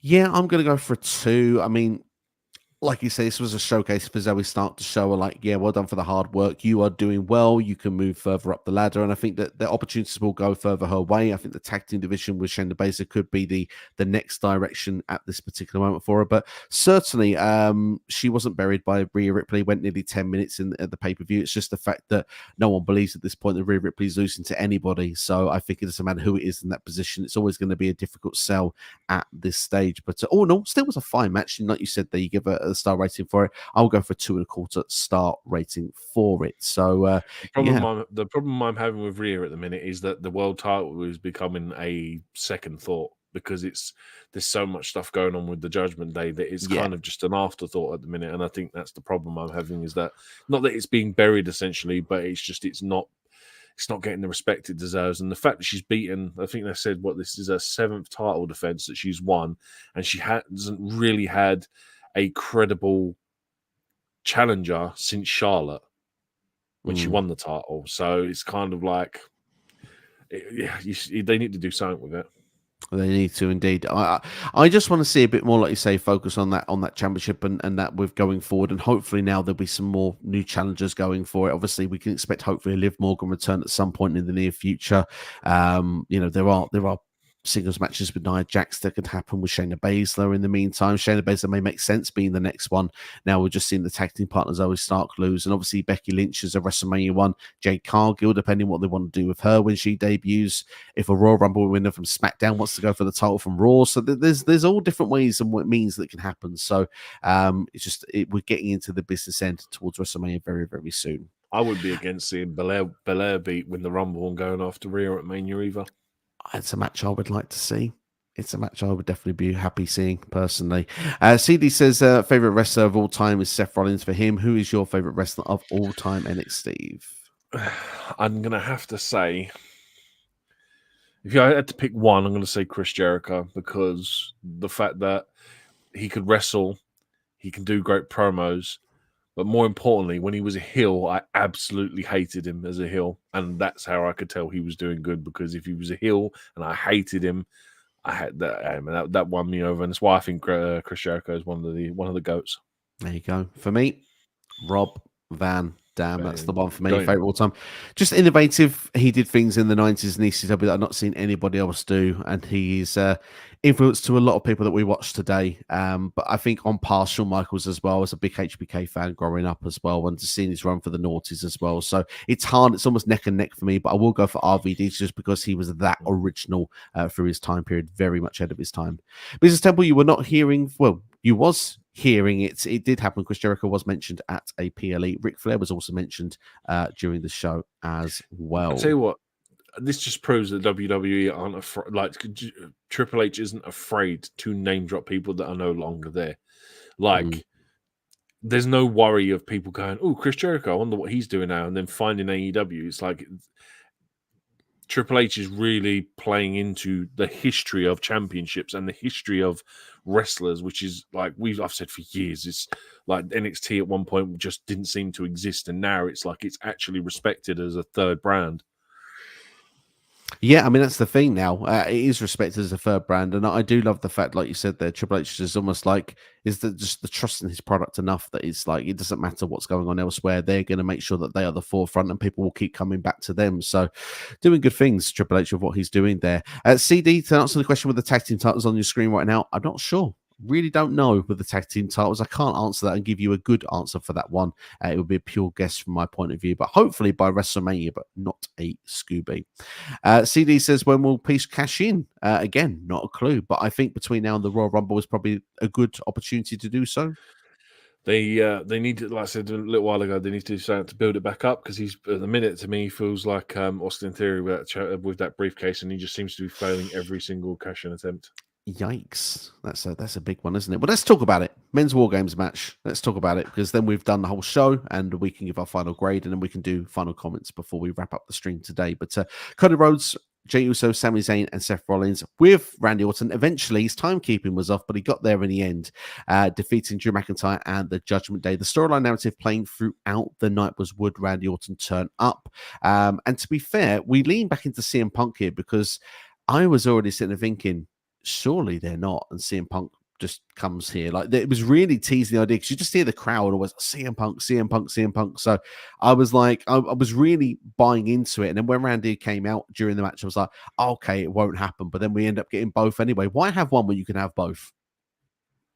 I know, and this was the thing as well. Like there was segments earlier on in the show, like there was one between Jay and Sami where it's kind of like they're teasing, like, is Randy actually going to turn up? And I'm sitting there thinking to myself, why are they doing this? Like me being like oblivious to the fact that Punk could actually return. I'm sitting there going, the whole reason you've said that Randy's going to return is to stop people from chanting CM Punk. And oh, guess what? I can hear the crowd doing. They're chanting CM Punk. And it was really baffling to do. Now, let's be honest, Randy Orton's got the worst timekeeping in the world because it's taken him 2 weeks to get there, apparently, because he couldn't get there for Raw last week. And he turns up late for Survivor Series. I thought this geezer had like a coat, like he had a bus and all this kind of stuff, and he travels first class. He needs to get a better travel agent.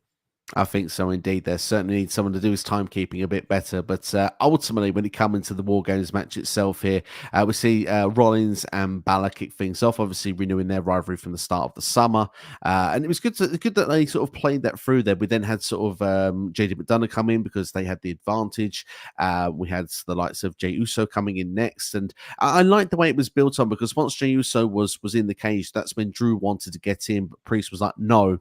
I know you want this here in this match for Jay, but we're sticking to the plan.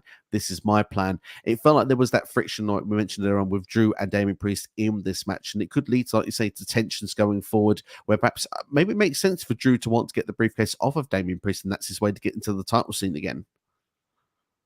Yeah, I think it has to be the narrative, really. That or a case of Drew still needs to go after Jey Uso to get revenge from Cardiff last year. So I don't know, man. This, as I said, it's a very strange one with Drew, and it's a case of do WWE book him in like these high profile storylines if he's not going to re-sign? Like it's the same with having a star and like a sports star. Do you know what I mean? If their contracts coming to the end, do you really want to be playing them on the basis that if they're not going to renew their contract, they can simply just go and join another team? And it's like, it's the same thing with Drew. It's like, do you really want him in your world title scene if he hasn't re-signed the contract? And like he walks out next April, having been such a high profile person, to then leave and go to a completely different company. It's going to be interesting to see how it goes. I think if Drew doesn't re-sign, I can see those opportunities quickly being taken away. But Drew is actually on the poster for Bash in Berlin next year. The first one that was put out, he was on the poster for that. And that's in August. So WWE must have some faith that he will be, he'll be hopefully still there. So we'll have to wait and see what happens. It's not the first time we've seen a poster be edited. It's very true. It's not very difficult to do either. I can tell you, I do them quite regularly. But at the same time, though, going back into the match itself, obviously, we got the 5-on-4 with the Judgment Day. Obviously, eventually, with them having the advantage, Randy didn't turn up.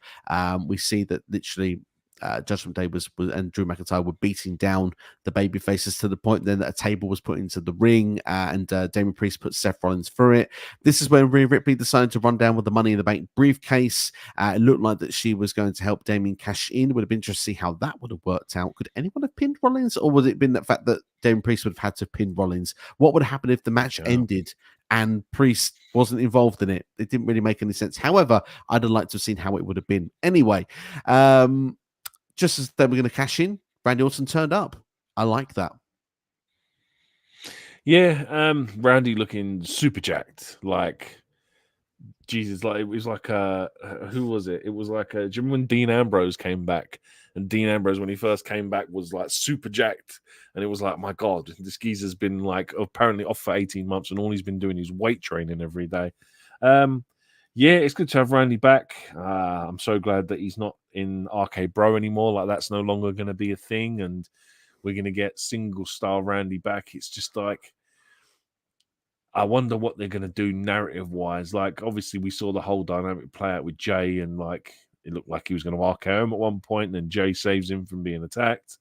So it's kind of like, right, we guess that Randy's going to be face now, but where do they go from now with Randy? So I don't know, man. It's good to have him back, but it almost felt like this, like once Randy got into this match, that it became a Randy Orton match, and it was kind of like I said to you, what I said to you before we started this, like the point where all five of them are doing draping DDTs to the heels, and it was kind of like, it felt very house show match to me. Like, this is something they do on house shows to please the crowd, and it was like I wasn't the biggest fan of this match, and again, a very underutilized for the fact it's a WarGames match, and the cage isn't used as much as what you probably could have been used for. It was I just think it was a shame, really. I understand your point of view with that. I think obviously it's nice to have different types of War Games matches. Like sometimes, like I feel that if you have two of one match in the same night and they have the same thing going on, it becomes a bit like, well, I saw that earlier, so it's like rinse and repeat. So I like the way that they went a different strategy with this match rather than going with the weapons warfare that happened earlier. This was for like a bit more, because the fact that Cody was in this as well. It's Dusty's match, and obviously the match has evolved over the years. If you go back to watch the really old style War Games matches, it's kind of like an old school kind of War Games match, and for me, I kind of dug that a little bit. So I'm not as against it, but I understand people that would have preferred to seen a bit more utilization of the cage and a bit more utilize the weapons. So I totally get it. But when Randy came in, go for it. Just to say, there was a spot like Jay that he does a splash to Drew, but he jumps off the turnbuckle from the other ring, and it's kind of like, these are the kind of things that you need to do to make this match feel unique. It's like, oh wait, Jay's not jumped from the normal turnbuckle; he's jumped from another turnbuckle that's an extra 2 feet away, and make a bigger deal out of spots like this. And that's what I just felt this match lacked, was the fact that it just wasn't used aesthetically as much as it could have been. I understand that. To a degree, I agree with you. I do agree with you. I think why this one for me was quite good was because there was some storytelling aspects in there. Yeah. But obviously the big question mostly about Randy Orton. But when he did come in, I do actually think that this match was actually booked, in my opinion, well once Randy Orton got involved in it, because you knew from that point the babyfaces were winning. So I think it was just a case of, like you said, showcasing Randy Orton. He's been gone for 18 months. He's in for about 5 minutes, and Randy doesn't take the bumps. It's all about the fact of just, Randy Orton going through the paces. This guy could get hurt again. Do you know what I mean? Let's ease him in. So for me, I was kind of okay. I was okay with it. And of course, that JD McDonough spot being taken off the top of the blooming cage, doing a leap of faith into an RKO. It just looked brutal. I mean, JD McDonough as a stuntman is amazing. Yeah, it's just a shame it wasn't the finish of the match, and I think that would have made more sense to end it right there. It's a case of I know what you're saying with story, but it was just like, it felt like there was bits of this match, like the fact that Michael Cole goes, "Oh, you'll never see a better RKO than that," and it's kind of like, well, I have seen a better RKO than that. I've seen Randy Orton reverse a a curb stomp into an RKO, which is the best like one ever. Or even when Evan Bourne did a moonsault and Randy catches him, it's like this. The guy was literally thrown off the top of the cage. It's not hard to do that kind of an RKO, but the way I don't know, it's just like felt like it was made to be a bigger deal than kind of what it was, and that was the kind of thing that I think I soured on it about. And it was like, yeah, I don't know. It's, like I said to you, I just felt it was a very underutilizing match, and I was expecting a lot more. Like I think if the show would have ended just with this match and without the Punk return, I think I'd have been really, really disappointed from a pay-per-view perspective.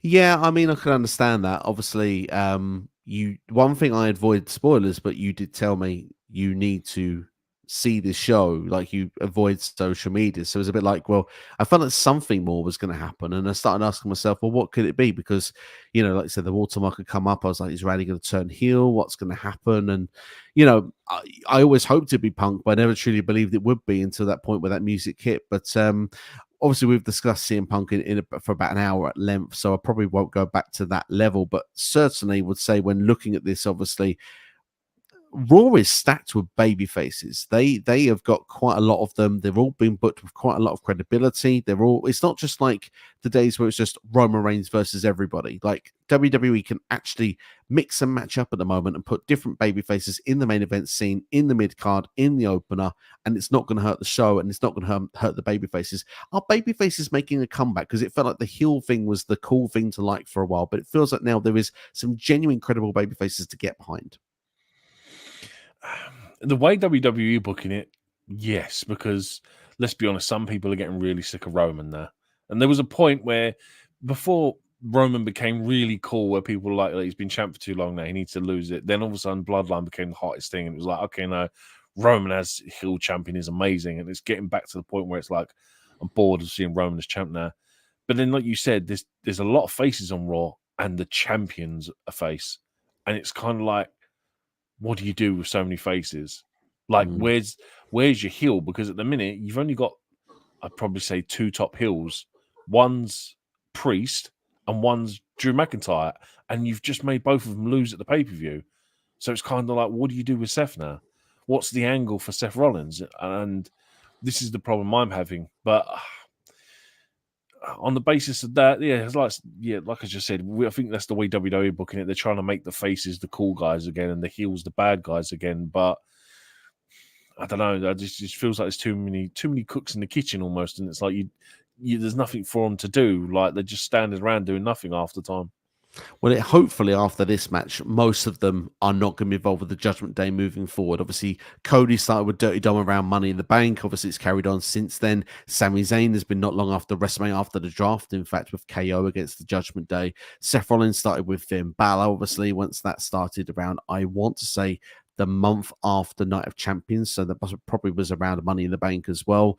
So Jey Uso when he moved over to Raw ever since then. So we need to freshen things up here. There, Randy Orton is someone that can work with it, that could work with the Judgment Day going forward. CM Punk is someone that can be fresh going with the Judgment Day moving forward. Rollins will never fully get over it. I mean, we did get asked when Priest will cash in, so Rollins doesn't fully get away from Judgment Day, but there is an argument for Seth in the meantime that maybe one of those people turns heel. Is that what's needed? Maybe Randy turns heel, now he's back. What happens with Randy Orton now he's back in WWE?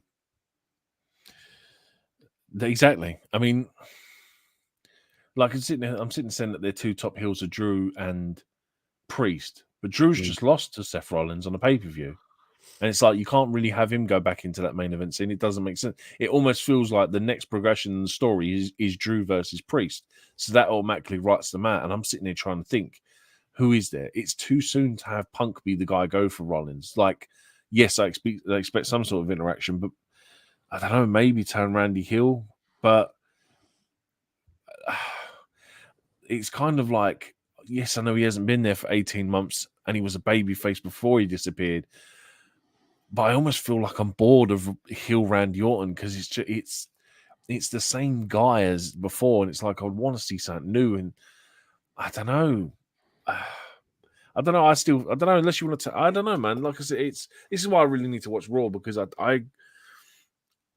don't know what to say. Like, there's just too many people that you could say it could be, and too many people you could say it couldn't be. And it's the show. It's so mixed up at the minute. Like I just couldn't tell you. Like I don't know, Cody. What is Cody? Maybe Cody goes after Seth. Maybe Cody turns around and goes, "Do you know what?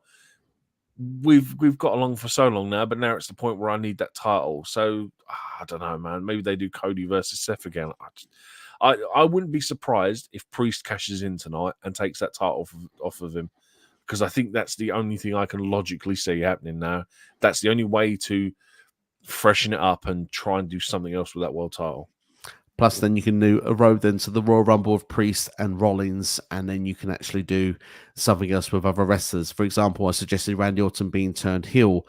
You could do Randy Orton versus the Judgment Day. That, like I said, that gives the Judgment Day something to do. However, Randy could turn on Jey Uso because it did make sense in WarGames, but now WarGames is done. Maybe that upsets Cody because Cody's the one that brought Jey to Raw. It could lead then to the battle of the legacy between Cody and Randy. Maybe then as well we get Randy versus Seth. Like I said, something fresh going on. So yeah, it could be interesting to see how they would go about it. But one thing's for sure, hopefully for a lot of this, it's a closed chapter because it's been going on for a lot of the year. And I think that that's what's quite nice. I wanted to tune into Raw because it's a reset button. And now the reset button probably starts the plans towards the Royal Rumble, but not just the Rumble, probably starts the plans to WrestleMania. And that for me is what's really exciting. Yeah, I think the only other problem is they don't have a pay-per-view between now and the Rumble. So they've got, 6, 7, 8 weeks to they've got to do something, and it's got to be, do you know what I mean? It's got to be dragged out for 8 weeks.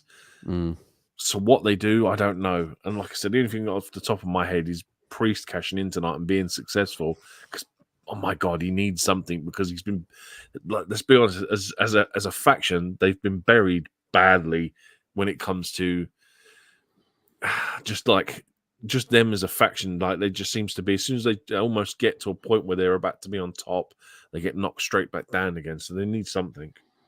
They do need something. It's been interesting to see what they do, but the world title, and the CD agrees with you, by the way, of doing that would be a good thing to do. I would like to see it. I will say that much, but we're going to conclude the Survivor Series talk. Let's just quickly give a match style rating in for this men's WarGames match. 2 3/4. It was okay. It's not the best match of the night. It's like I said, very underutilized for me. I will go with 3 stars. I think that this was fine. Maybe 3.25. Like I said, I think I enjoyed it more, but again, I think I enjoyed it more for different reasons. I think, like I say, I felt more old school for me. And I've watched a lot of the old school WarGames matches in recent times. So for me, I'm kind of used to that mentality. Obviously, it's a very different style of match we get today with WarGames, but I do like that it's been modernized in WWE heavily. But to go as a throwback here and there, I think works well when you've got the classics, next generation superstars. Cody, obviously, his dad made the match. Randy Orton is someone obviously been protected, but Bob Orton, obviously, he's a third generation star. So for me, I kind of work with legacy, if you will. But all in all, what would be your star rating, or let's say score rating out of 10 for the whole show?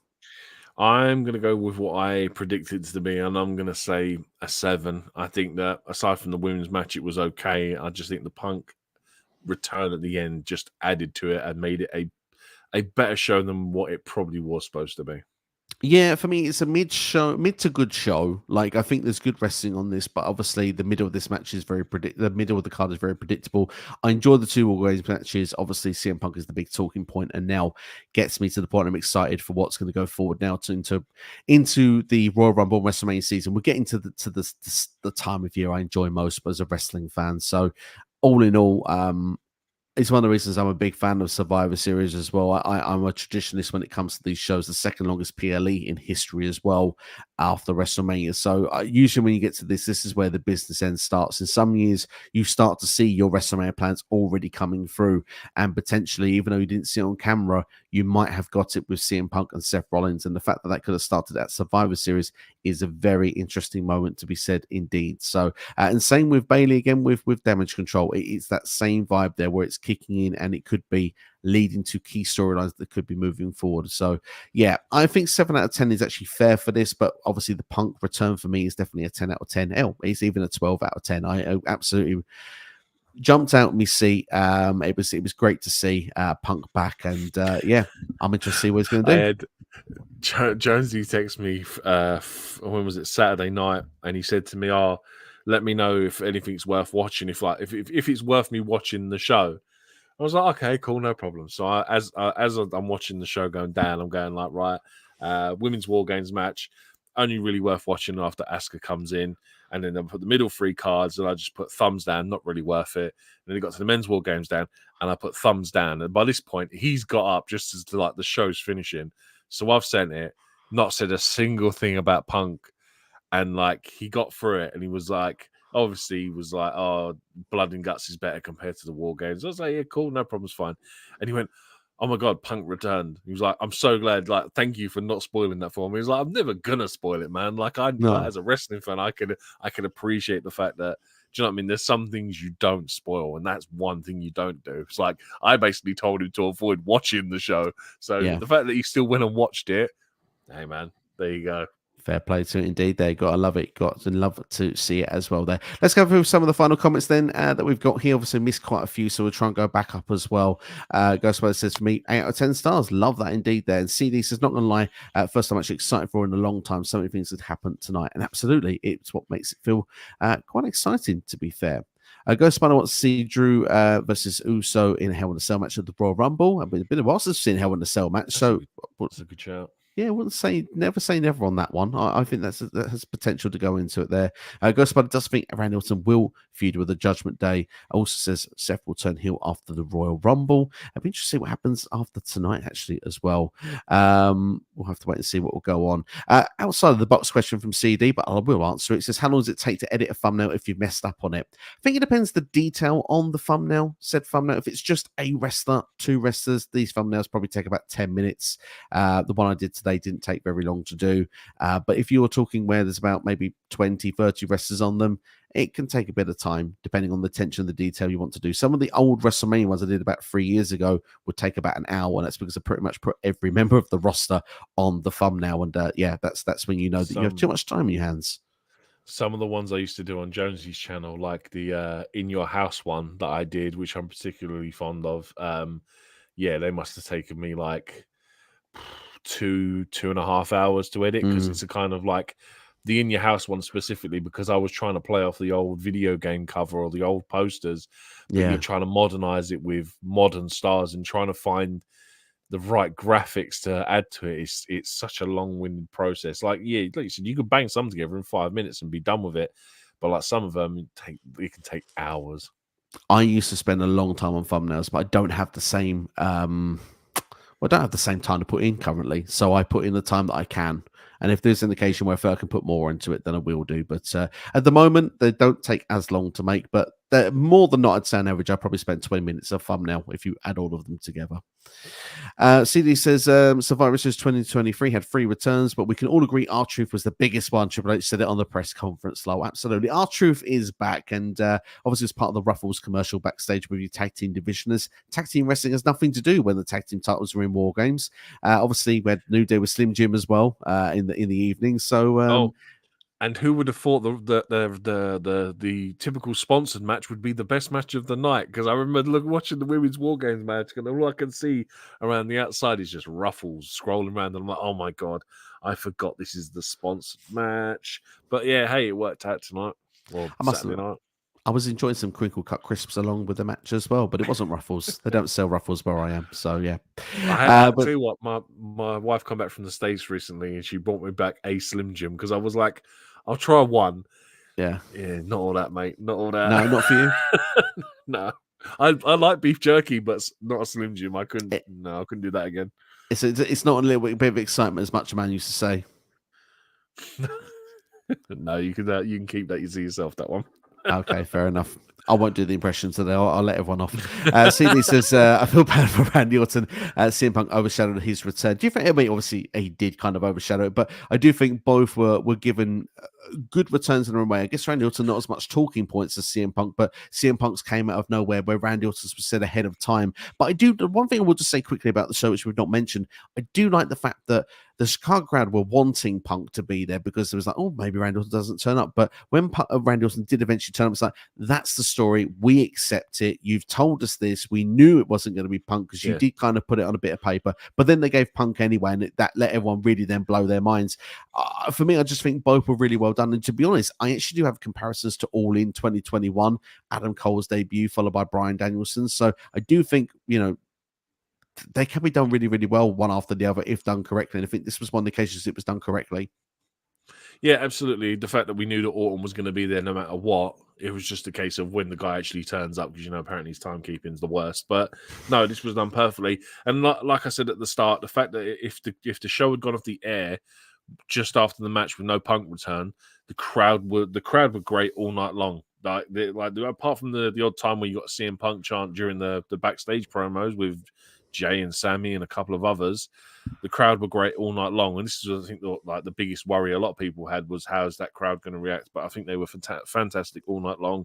I don't think it overshadowed it because Punk's was a surprise and we all knew Randy was going to be there. I think they're two different things. Yeah, absolutely. They are two different things, so they worked out. And CD does actually say, likes the Slim Jim, but beef jerky is better. And also, Facts did remind him of those debuts in AEW as well. Ghost Spider wants Sami Zayn and Gunther the feud. I'd like that as well. That sounds like a really good match to have that for the IC title. Ghost Spider, you're cooking, my friend. I like that. Yeah, that would be a really good one. I think I've gone through all the comments, but CD says here, looking forward to Raw.